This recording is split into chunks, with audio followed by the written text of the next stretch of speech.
I'm told I have to speak on this. Well, what can I tell you? Welcome, everybody. We have a very special guest tonight. Someone that anyway, of course, for those who don't know us, although the Institute of Maya Studies, and this is our last of the season, or the college season. We'll be back again in September with, I don't know whom yet, because we'll see. But we're planning, of course, a good season starting in September. So, but we will let you know through our websites, Facebook, and our newsletters. So basically, I don't have any other announcements except for that. And so let's get started. And of course, all of you know who our guest is, who is Arthur Dunkelman. Arthur was president of IMS, and actually I joined the group many moons ago when Arthur was becoming, I think Beverly was still, but you were becoming the president.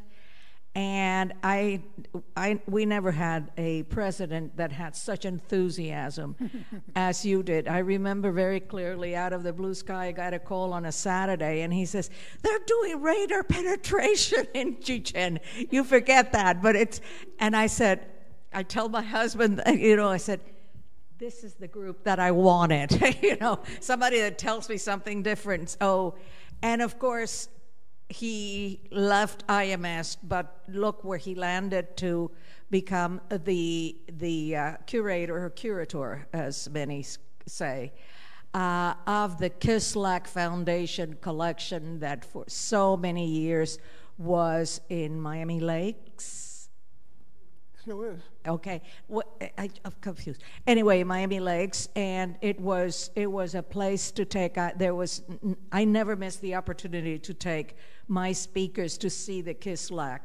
Of course, this has been mostly distributed, but little organizations such as the Library of Congress, and now University of Miami, which is going to keep on expanding. Well, he'll talk about that. And of course, the Freedom Tower, which I encourage everybody to go and see. They're only open a few hours, so better check your time. So anyway, this is being live streamed. So I am so proud to welcome you back to IMS. Well, thank you, Mona. It has been a long time. And it's a pleasure to be back with you all, and whoever is watching on the stream, so to speak. Yes. Okay.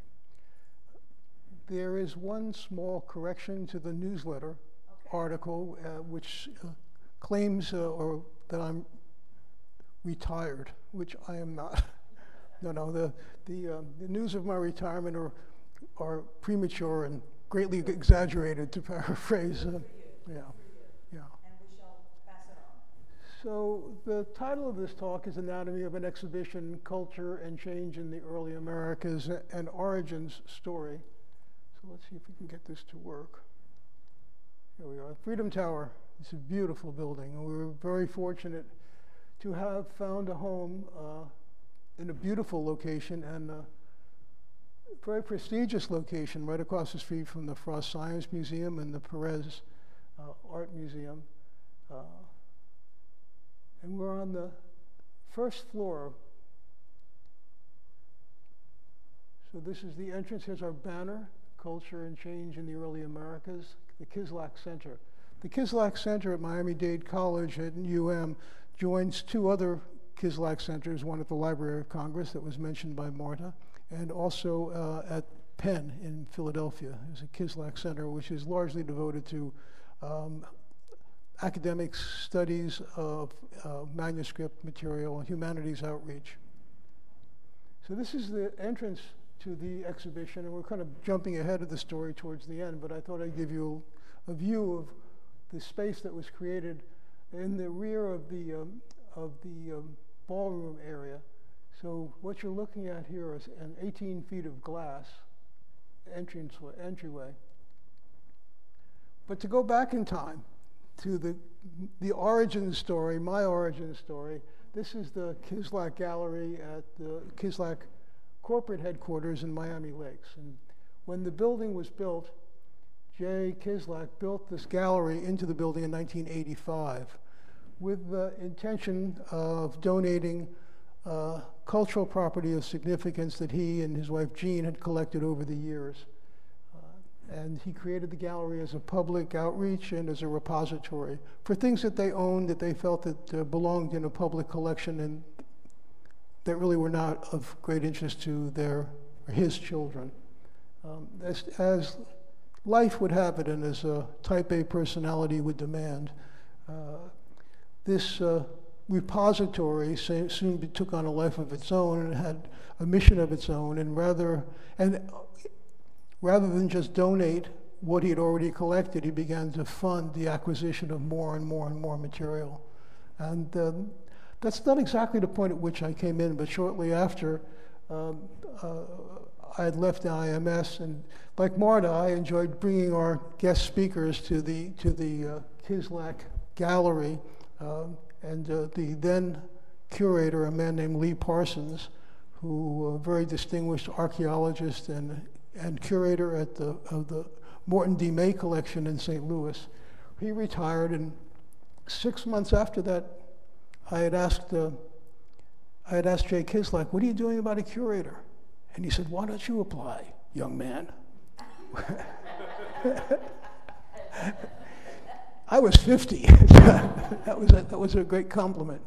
And I did, and I got the job, and I'm still there 23 years later. This is my anniversary, the 13th of June was my anniversary. Yes. So this is the beautiful gallery that was created. I was really, the time I came on board at the foundation, Jean and Jay were hoping to create a permanent home more publicly accessible for the collection than Miami Lakes. And that was my charge really initially. And we began conversations with several schools, institutions here in Miami. The timing really wasn't right. And so as a consequence, we wound up at the Library of Congress, which not a bad deal. So this is a view of exploring the early Americas, entryway to the gallery at the Library of Congress. The collection and I, fortunately for me, moved there in 2004. And I remained there until the exhibition opened in 2008. And it is really remarkable. It's a beautiful, beautiful space and a great building. And they certainly did justice to the material that was donated. It's a 6,000 square foot permanent exhibition. This is one of the cases. And the raison d'etre, what we tried to do in this exhibition was to take a very interesting, what I thought was an interesting approach.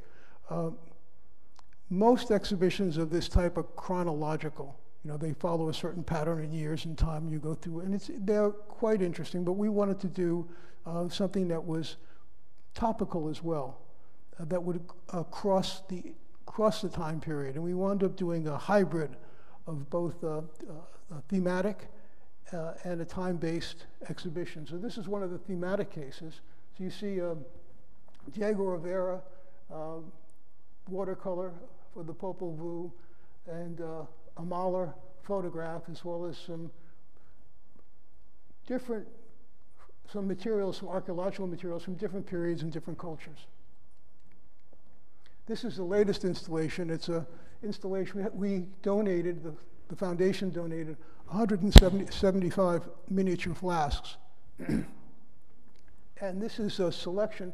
I think it may even be all of them. I never actually counted them, but this is the flask collection. And people love miniatures. You know, if you go to the Scarabs at the Museum of Natural History, people just love to look at small things because you can get more than one in your eye at the time. And it's been very, very popular. So now we'll kind of mosey on back to the Freedom Tower. This is the beautiful entrance hall. Now this was built, the building was built as a home for a newspaper, the Miami News, right? And the tower portion was their corporate offices, and this upstairs area, which is now used mainly as a ballroom for public events by the college, was actually where the presses, this is where they ran the presses. And then there was a very low, I wouldn't call it a basement, but a first floor below it where they had the trucks. And it's only about 7.5 or 8 feet tall because they had very small trucks. They didn't need tall trucks.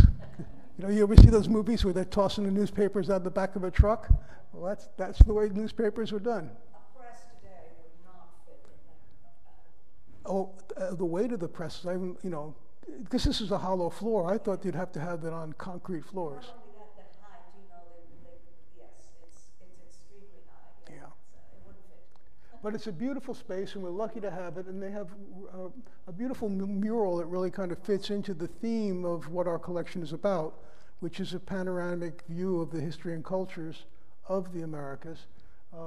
This is a gorgeous mural that was done in the 20s or 30s and then restored by Miami-Dade College when they took over the building. It's quite lovely, and the photograph really doesn't do it justice. The colors are a little garish, but when you come, and I hope you all will come, you'll get to see it in person. So here's the Kislak Center.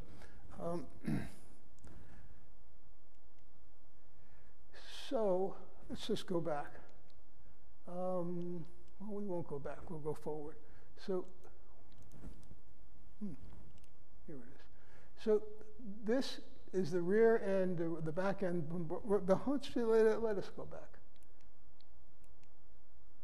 So this is looking east, and if you were by the mural and looking west,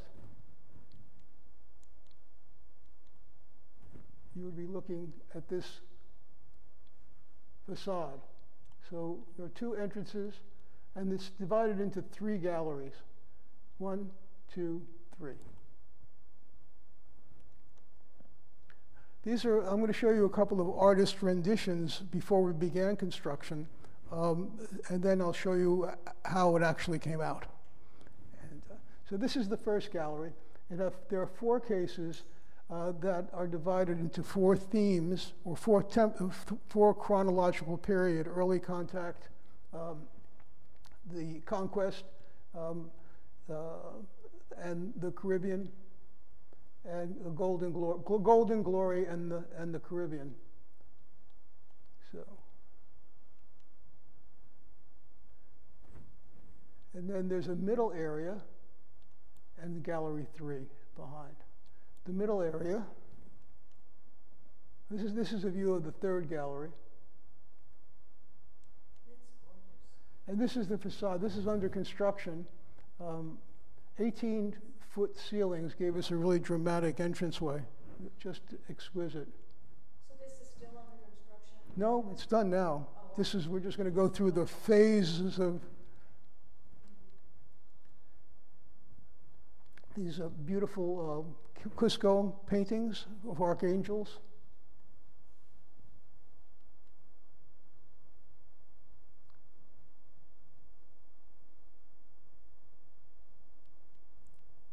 And this is kind of the template that explains the raison d'etre for the Kislak Center.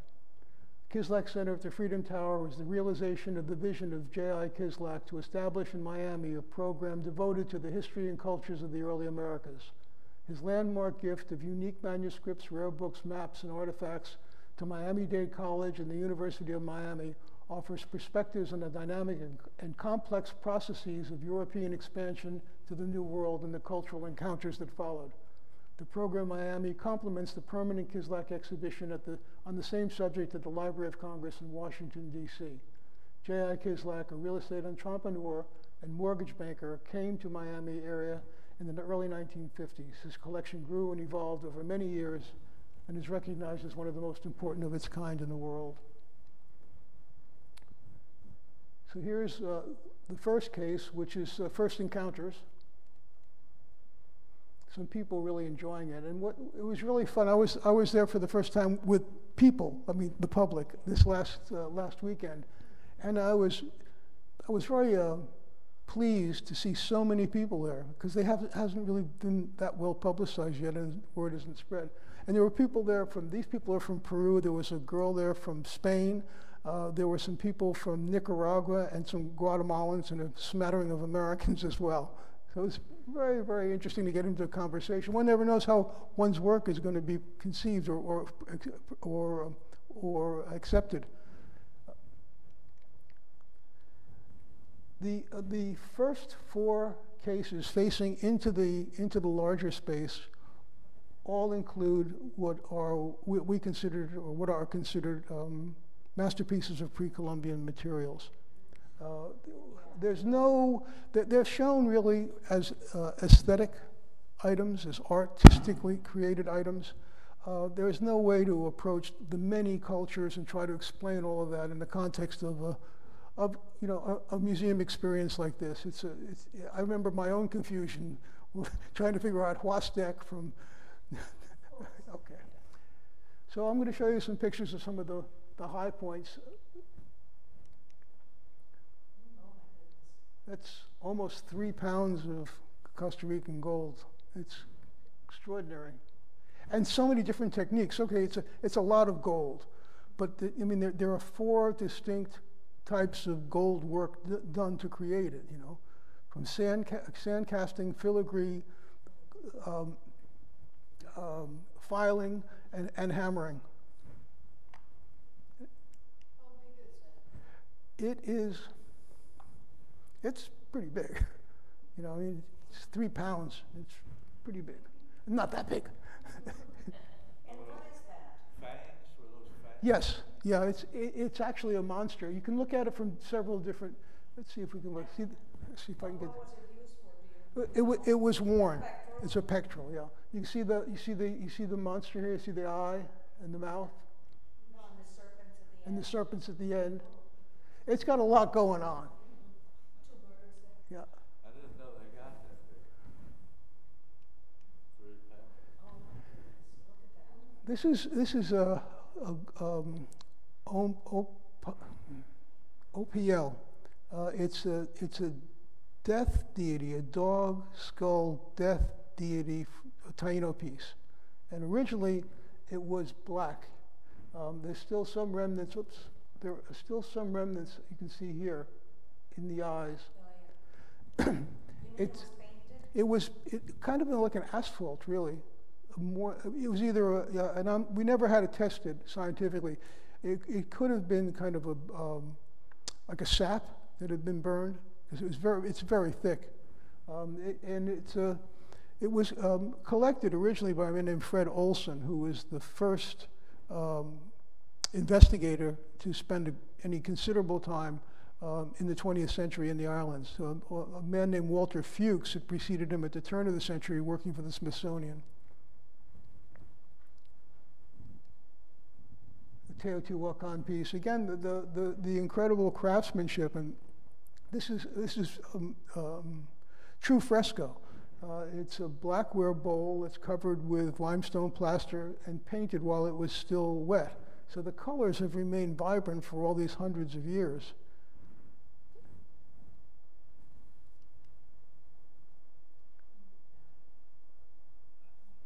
He looks very surprised to be dead. Just look at what, me? It is beautiful, isn't it? Yeah. How big is that piece? That piece is about 3/4 life size. Where's it from? Guatemala. Yeah. Beautiful. This is my favorite piece in the Kislak collection. Yours and Jay Kislak's. Huh? It's yours and Jay Kislak's. Is that right? My favorite. This is from Copan. Yes. And it's just extraordinary. I love it. It's got a title. It's good to be king. Yeah. And the interesting thing is, like this hat that he's wearing is the same hat that they wear today. You know, it's this, I would say, like a felt that's wrapped around, and then they kind of push it up into the shape, and they put a pin or something in the back to hold it. So this is the real Maya blue. As far as we know, it is not at all restored, or if it has been restored at all, it's practically undetectable. And you have the old god here and the maize god here coming out of the mouth of the serpent. I mean, it just is a tour de force of everything, you know. And this one is in Miami. Yes. Because one of the things I really resented is that when I went to the Library of Congress, I said, I hope that piece is not there. Well, this is now permanently at Miami-Dade College. And when I came back and I went to see, I took somebody, and I was there, I said, my goodness, this had to stay here. It's just a gorgeous piece and very unique, very different from anything else we'll ever see. Is this a lidded box? Yes, that is the lid that he's sitting on. You know, that is the lid part, and this is really a difficult thing to travel. Trying to pack this was very, very hard. It's one of the reasons we didn't send it to Washington. I couldn't figure out how to pack it. Good, we're happy about that. Yeah. Are those jester gods on the side there with that? Corn god is a corn god. Oh, I mean, what do you mean? Like here? With that scroll line, those look like sort of jester gods. Well, you could say that. I mean, the serpent. I think they're. What does anybody think? I just No, I don't. the scroll line. No. That's a corn god. Yeah, they're corn god. Old god here. The Yeah. new and the A new one and the corn and the old god. Yeah, yeah. Because the east is the birth and the west, which would be the left, Yes.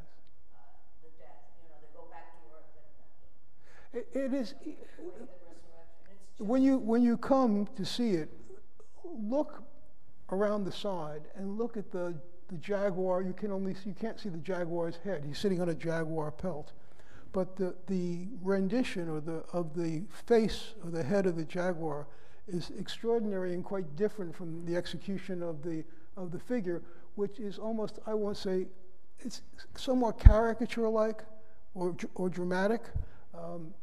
But the jaguar head is extraordinarily realistic. And this is a very small piece. This is 3.5 or 4 inches. It's one of 5 of these diving gods that were all discovered together in a cave in Quintana Roo. 2 or 3 of them are at Princeton. 2 are at the Library of Congress. 1 is here, and 1 is somewhere else. I mean, it's in a private collection somewhere. Is that a ball in his hand? That's probably Copal. He's probably diving in, making. If you know, there are several of these that you see in post-classic, in situ and post-classic sites in Coba. There is something, Tulum. Yeah, they're just beautiful. And this is probably my favorite piece. It's early classic. It had been originally dated to 100 to 300 AD, and it is conceivably even older than that. It's very thin. I mean, it's not eggshell thin, but it's very, very thin. And it is. It's not working very well. It is the Milky Way. This is a star chart, and you know it's a serpent circling in the heavens, which is just a wonderful conceit. Is that the bottom? Yeah, this is the bottom, and of course the sides. It was carved when it was green, when it was just before it was fired, and then polished after it was fired. It was fired in a kind of without oxygen, so it got this clouded surface. I mean, there is no material on the surface. It's just the natural clay, which is dark brown, and then smoke darkened exterior, polished. I never get tired of looking at it, but yeah, these are things. That's why we put them in a jewel box kind of setting. They could be appreciated with or without a deep insight into what they mean or what culture they come from. So the idea really here is to give people who visit a real sense of the quality of craftsmanship, the quality of life. I mean, when the first Spanish conquistadors came, they were amazed at how the Aztecs lived. They lived much better than anybody in Sevilla. This is a beautiful plate, and this artist is known as Naranjo painter, and we're really happy to have it. It is, again, a tour de force of technique, execution, and content. A beautiful palace scene. The realistic quality, I don't think you can see it, but you know, he's got a wart on his nose and a little bit of whiskers on his chin. And he's caught in this animated action, you know. I love his headdress. He's got the whole, the whole bird. It's quite an elaborate headdress. Well, I guess you can see the wart on his nose here. So all of these pieces that I'm showing you are pieces that are actually in the exhibit. And there's a beautiful, beautiful painting, a watercolor painting by Catherwood. This is actually one of the scenes that's in the portfolio. Catherwood, the artist who accompanied John Stevens on his trips to Yucatan and Central America, did all the illustrations, exquisite illustrations for the travels books, and tried to do by subscription portfolio of hand-colored engravings, which really didn't work out too well for him. Only one of the fascicles, only one section was ever produced with 25 plates. And this is the original watercolor that he submitted to have engraved. So this is his original watercolor that was sent to the printers that made a plate to be printed and then was later colored. Which is amazing because there was this big fire. Yes. That burned so many of the original stuff of Catherwood. So that you telling me that this is an original. We have several originals, actually. We're lucky. Yeah, there's one that's at the Library of Congress, which is a pencil sketch of a place called Caba. And then we have two of Palenque, and this one, and we have another original from Caba. And some of you may be familiar with the portfolio. There's one of the illustrations. Catherwood and Stevens, they weren't satisfied just going and taking a look and making sketches. They actually bought a lot of stuff, and they shipped it back to New York, where it was all destroyed in the fire that Marta had mentioned. In the portfolio, there is an image of some indigenous people, some porters, carrying a stone monument down a hill. And the original of that engraving is also in the Kislak collection. And it's not highly colored, it's just black and white, but original pen and ink and wash drawing, and it's just beautiful. This is another one. This is the Golden Glory case, just to give you a sense of the scale of the exhibition and the quality of the material. This is Humboldt's travels in South America, and it's a huge book. I mean, it's an elephant folio book. It's about 22 inches tall. So these cases are really spacious and expansive. Now we're looking back from the front four cases into the third gallery, and we'll stop in the center section. So one of the features in the center section is an interactive map table, which I'll show you. I will try to show you it actually working. We have a tape of it that I've included here. It's been a big hit. You can work on either side, and you can examine 5 maps, the first 100 years of cartography, from the Ptolemaic maps that were printed in 1480s, 1450s, right up into the maps of the first century, 16th century maps. This is a view of what the table looks like when it's sitting. And If we have the time, I'll show you a little video next. Let's see if it works. Yeah, it works. So this was created as a demonstration, a proof of concept demonstration by the company that we worked with to develop the exhibition. It has no sound.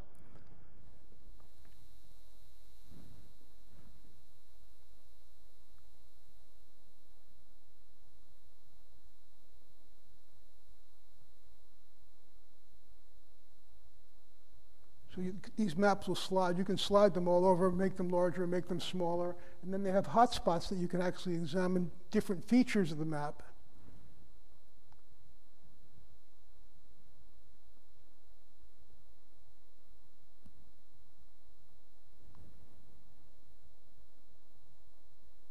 This map is from 1532. This is 1569, the one that was sliding down.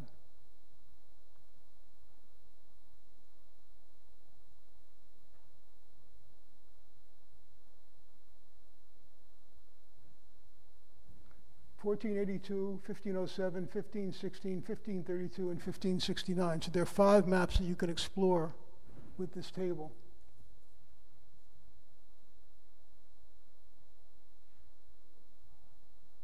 It's really cool. Yeah, it's really cool. And the kids, I mean, kids instinctively know how to use it. I couldn't figure it out, and most of the adults can. Kids go right over to it, and they know exactly what to do.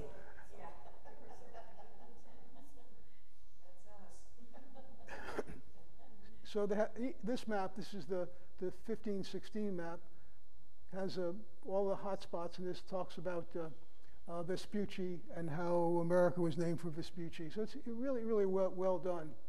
I don't know how much time we want to spend with this. One of the most interesting features I don't think we'll get to here is you can overlay a modern map on these old maps and open it up over the old map. You can see how it evolved from being, just incredibly inaccurate to something you would really recognize. By 1569, they pretty much had it down. They were pretty close. Well, I mean, more than you would imagine or think, just...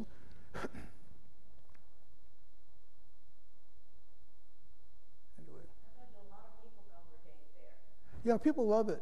Well, they want the kids to show them how to use it. Most people don't want to do anything wrong, so they let the children demonstrate it. Anyway, let's move on. So flanking this interactive map table, there are two cases. This one deals with the North American Indian experience, and I felt it was really important to kind of give a little insight into our Indians, North American Indian culture.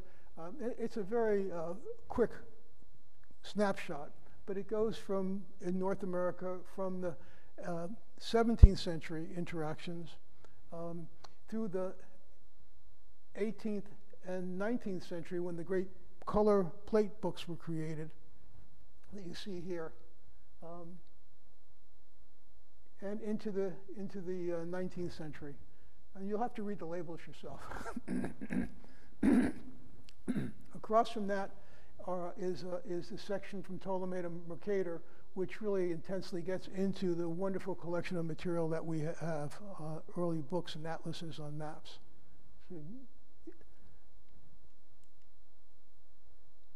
So you see here on the right, this is the books, the section on mapping and the map table. Behind here was the North American. Now we're looking into the third gallery, which the central feature of this gallery is this 8 murals, 8 large-scale maps that depict the conquest of Mexico, done by indigenous Mexican artists sometime around, I would say, 1700. No one knows for certain exactly. And here it has another interactive feature. Just like the map table, you can explore details of each one of the. This is how it is displayed at the Library of Congress. And these are the 8 paintings that you can explore individually with the interactive feature. Looking past that to the south part of the third gallery is devoted to pirates, everybody's favorite. And this book by Escamillon called The Buccaneers, it's the first and greatest of all the pirate saga books. And it's never been out of print. This is an interactive feature showing the first edition. And you can turn the pages with your finger, even at this scale, and blow up the individual illustrations. It's very dramatic. Beautiful maps, original manuscripts, books. There's another interactive feature that explores this natural history of the New World. The priest, a Jesuit priest named Eusebio Nierenberg, compiled the first encyclopedia of plants and animals of the New World. And it's notable not only because of its comprehensive nature, but that it presents the natural history of the subject from the Indian point of view. Tells you what they called it by name, whether it's Nahuatl or Quechua, and also records the indigenous people's description of what it is and what it does and how it can be used. It's a very interesting book. This is, of course, the rattlesnake. And then we end with the ball game. This is isn't that pretty? And I don't know if you remember Julian Lee. He's a herpetologist who wrote a book on the reptiles of Yucatan. It's kind of, I guess, become the standard reference guide to reptiles in that region. And he explained that when he came to visit, we had more than one of these, that all these depictions of reptiles, you know, have a certain diagnostic feature which allows an expert like himself to actually identify the species, the genus, the species for the frog or whatever the reptile is. They find there's some little aspect of its physiognomy that is detailed in the sculpture or in the painting that allows him in most cases to identify it. And that is kind of the postscript to his very scientific book. He has a whole final chapter or an epilogue talking about the Maya iconography of reptiles. This is a view of the case. So this beautiful pot is sitting here, and it actually rotates. So you can get a three-dimensional view of it, you know. And this is a rollout that was done by Justin Kerr. That is wonderful, the rotating, because I always find that I like those bases to rotate, or the pieces, because they're so different on one side or the other. And this really is kind of an action picture, isn't it? You know, this person in the center is dedicating the game or to the personage on the left. And you can really see their costumes, you know. You can really see very clearly that they're not wearing stone belts. We were really, really fortunate, and I have to acknowledge and thank the Low Art Museum that lent us a lot of really good material for this part of the exhibition. Probably IMS had given it to the low. So all of these pieces are on loan from the Low. Beautiful acha, a palma, a taino, yeah, a taino belt. Apparently no one really recorded, or I don't know of any accurate description of the taino playing, but apparently they use this belt, let's call it, on their shoulder, and they use that to hit the ball. Is that made of Stone. stone? But this is stone, and several that I've seen, including one that we donated to the Library of Congress. You see this? You see the? Not this. Not. Yeah, not with this. Not with these features. No, they saw them play something with the ball, but not this form. Now you see this here. In actual play, what it probably was made of wood.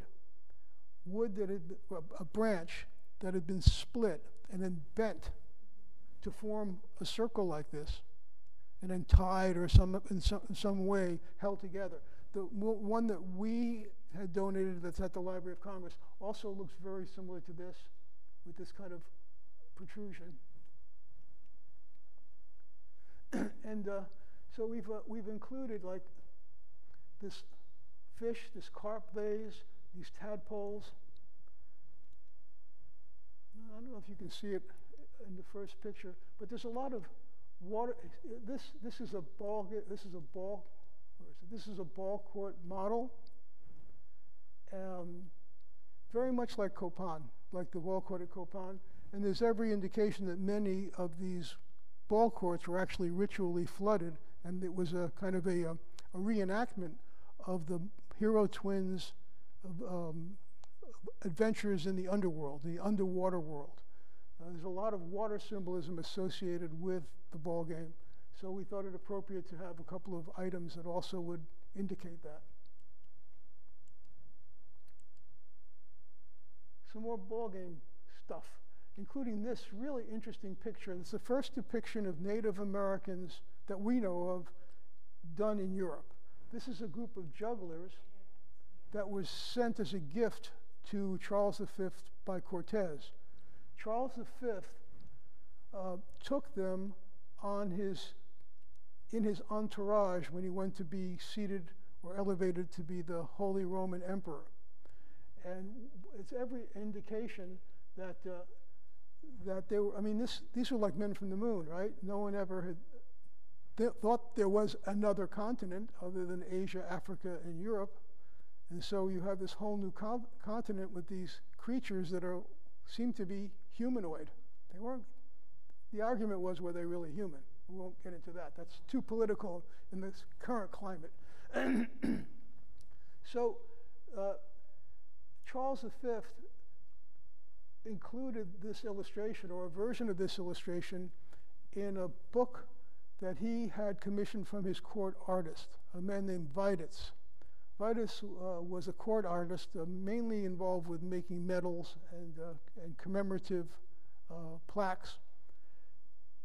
He was commissioned by Charles V to do a costume book that would illustrate all the peoples and what they looked like in his new realm. Now, his greatly expanded realm, which stretched from the Baltic Sea all the way to Asia. And this costume book still exists. It's in Nuremberg, in the National Library in Nuremberg, the State Library. This picture is in that book, but very plain, without the background. There's a background here. There's a castle in the back here. It's the same illustration. The same two guys bouncing a rubber ball off of their arses. It says off their arses with leather aprons.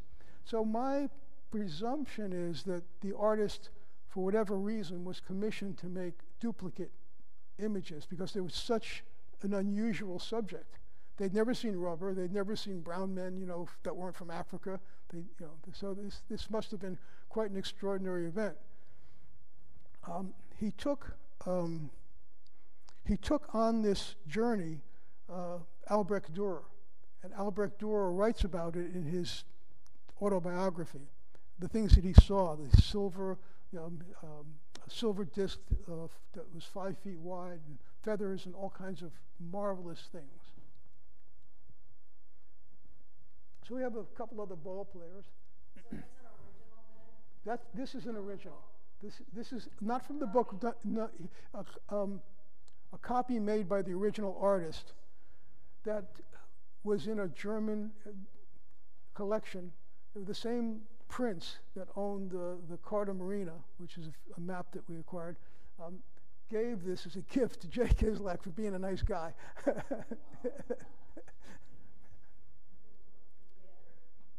These guys are really interesting. From northwest Mexico, ball players, beautifully painted, a man and his female companion. But look at the ear ornaments. It's really quite amazing. Yeah. And a couple of ball players. This is the cookie jar. It's hollow. And this is the dedication. Jay Kislak, cutting the ribbon. So if you want to spend another couple of minutes, there is a ball game video that's in the exhibit. I can show it to you if you want me to run it. Yeah. It's actually much better when you see it. This was actually done when we were creating the exhibit, so the sound is a little tinny because it's actually being recorded off a speaker. I don't know if it's going to be loud enough. In the ancient Mayan city of Caracol, ball games weren't just for sport. They were also used to settle disputes and for rituals. Now, depending on the region, the ball game was made up of a mixture of maybe volleyball, basketball, tennis, and even soccer. And the balls were roughly, in this region, around 9 pounds and the size of a basketball. Because of their size and their weight, the players wore protective gear on their knees, hips, and elbows, which were the only parts of their bodies allowed to make contact with the ball during the game.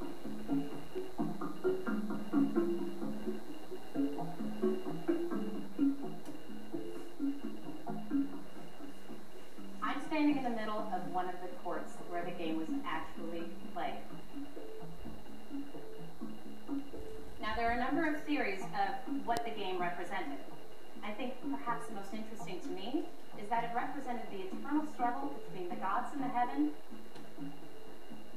and the lords of the underworld. The gods were the center of life for the Mayas, and they attended to them daily with offerings. Sometimes, in the most sacred rituals, this meant the sacrifice of human flesh and blood. Now, how does this relate to the ball game? The captain of the losing team would be sacrificed. This brings sudden death as a tiebreaker to a whole new level.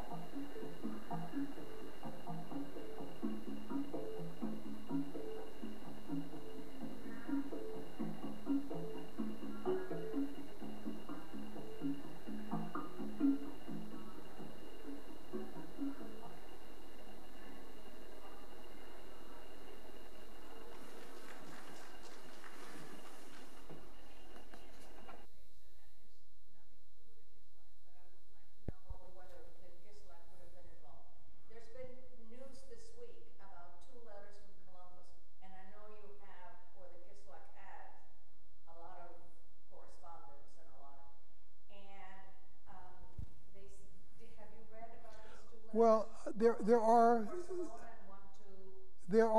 Dukes of Alba have I'm familiar with original manuscript material written by Columbus. This is not original. Oh, then I'm not familiar.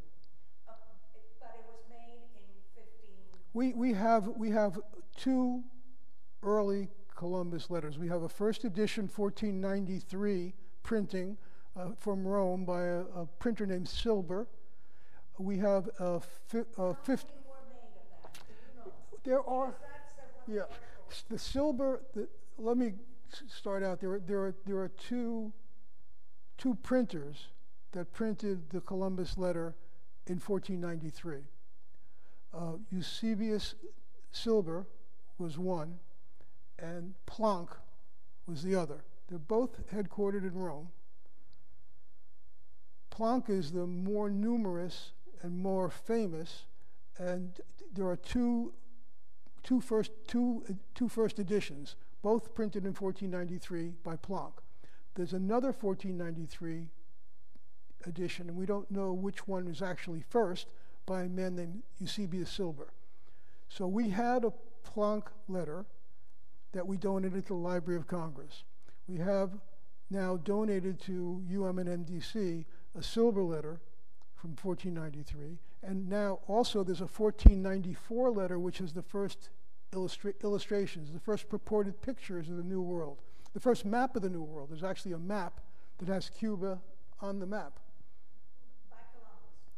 Or no? No, I don't know who did the illustrations. The illustrations were probably purloined from another publication and recarved, but I don't know about anything from Barcelona. Well, it just came this week because the United States returned them both.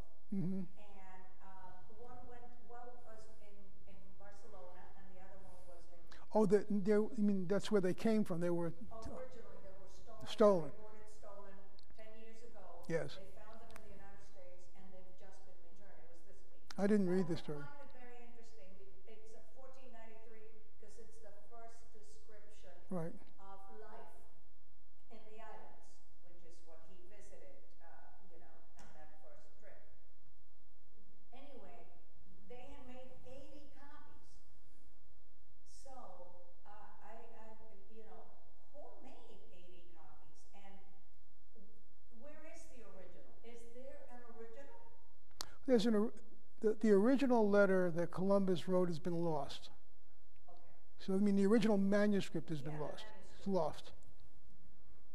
And this profusion, why would they make that many copies? Well, I mean, it was big news. I mean, there are probably just under 100 copies of the first printings of the letter still extant. So they said about 80. So I wouldn't argue over 80, between 80 and 100. Yeah. And it's written in Latin? It's a very complicated story. I'll make it as simple because I don't want to make a mistake.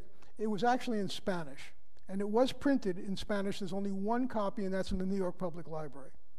But Spanish wasn't a common language in Europe in 1493 or 1492. So it was translated into Latin and then printed because anyone who was someone read and spoke Latin. So that was the lingua franca of Europe, of the intelligentsia, of the intellectuals, and of royalty in the 15th century. That makes more sense because to me, Latin, which Latin was it? I didn't think that Columbus would have written in Latin. No. No, the translator was a man named Posa, who translated from the Spanish to the Latin. And then that Latin was printed in Rome, and that same translation spread throughout Europe in subsequent years. So in the first 50 or whatever years, there were many different editions of the letter in many different formats. One was printed in Paris and other places as well, even in Eastern Europe. But that the genesis of that, University of Southern Maine has a website devoted to the Columbus letters, the printings. It's really an interesting and very, very well done. You should check it out because it's a very complex story. I heard from Ian, who was, he said that Columbus wrote letters in Catalan. And I've always been sort of dubious about it. And, but now that you say the Spanish, of course, what Spanish? I mean, it's for There wasn't even Catalan there wasn't even a standard Spanish in 1492. Exactly. Very good. Well, thanks. When is the exhibit open? You have to go online. It's open on the weekends from 1 to 5, and it's open during the week.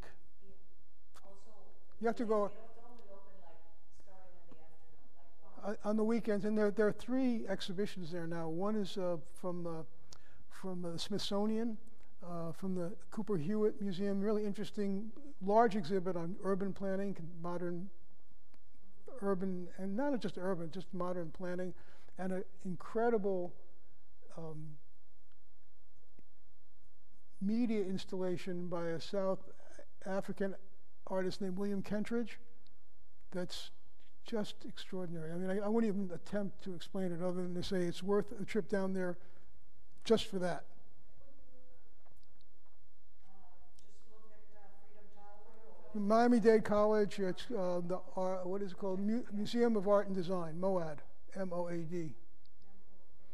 Or look on your newsletter, I think it's got. Any other questions for Arthur? This has been fascinating.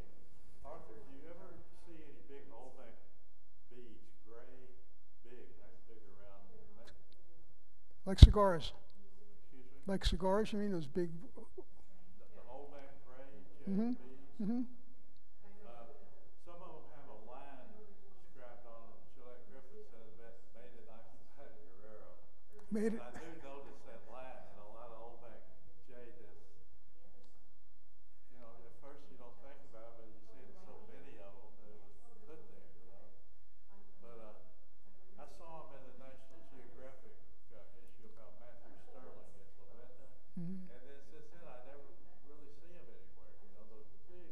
Yeah, I know, yeah. I thought maybe they were the bracelets that you see Mayans wearing. You don't lay aside. Yeah. I mean, I've seen them around, but, you know, we never had any, and I never really investigated them. There are not very many of them around, apparently. Well, there's not a lot of Olmec stuff at all.